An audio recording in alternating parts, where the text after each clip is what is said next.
Is it that easy to have a new capital established by just snapping your fingers?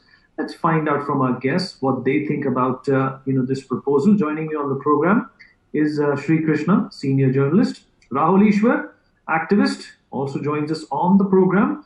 Rajalakshmi, a political analyst, will also be a part of this debate. And Jay Prakash, my colleague from Bangalore, will be joining us very shortly as well. Yeah, a very good evening, Vineet. I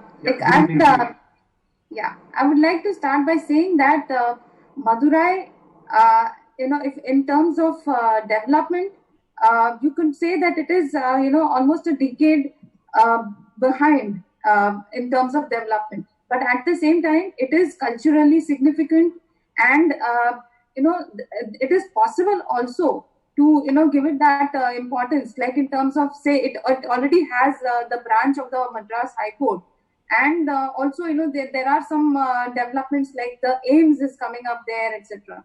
So like Mr. Rahul Ishwar was saying, that yes, there is a public sentiment, yes, but I am a little. But why tap into this sentiment? Why tap into this sentiment a few months before the elections? What was the government doing for the past 4 years? I was just going to say that if they felt that this was all that important, that because they were following the dream and the vision of their leader MGR, if it was so, then they should have taken it up much earlier, 4 years earlier, when it was actually possible. Rajalakshmi, hold on to that thought. Yeah, so I was saying that it is not, it is definitely a public sentiment and all, but then the timing is suspect, because they should have done this 4 years earlier. And now the reason why I feel that they could have come out with this now is that, like you were saying, it's a political stunt. It's an election stunt. And because politics is about taking people into confidence. Yes, it is. I would look at it as there are two reasons, I would say.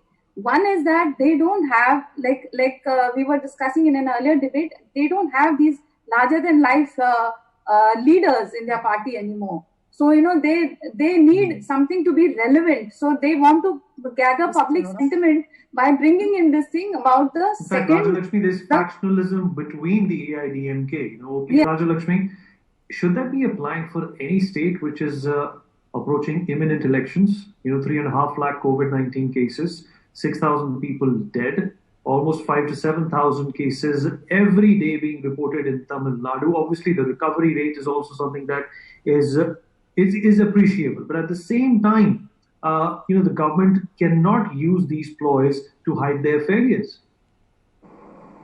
Yeah, that is exactly what I was saying, that the timing is suspect. Like when their focus should have been on the COVID and, on battling the pandemic.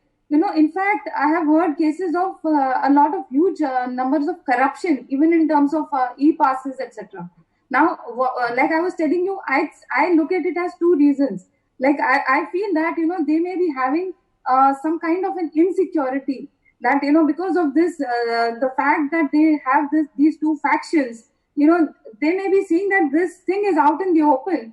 And so maybe they feel that they may not be able to come back into power. And then if that happens, then, K. Karunanidhi was, anyway, he was against this thing about Madurai being the second capital in any case. So they may feel that the DMK may not go in for this. So that could be another reason why they want to push in for it now, even though it may be a symbolic push.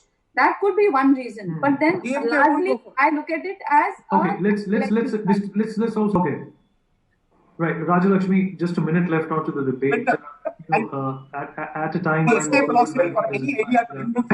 havoc all across the world, what does Tamil Nadu need to do at this point in time? It's a fight for survival over there as well. But the proposal that the government should be mulling over is how to conduct the elections in these days. Yeah, I think that they should. The focus should be on the pandemic and how to counter that. And in fact, since they have this rift, I would even say that they could even think about postponing the elections by, say, another 6 months or so. That would give them some time to even counter this the situation at hand. And it's a very bad situation for any government where like even in Rajasthan, you have like if the chief minister and the deputy chief minister, they're supposed to be helping each other. Here there is a situation where they are at loggerheads, so they're not even, so instead of helping, if they're pulling them apart, so that's not putting the government in a strong position. So I would say that they need to work on what the problem at hand, rather than focusing on the elections right now. So they are more concerned about We appreciate you joining us and giving us your expert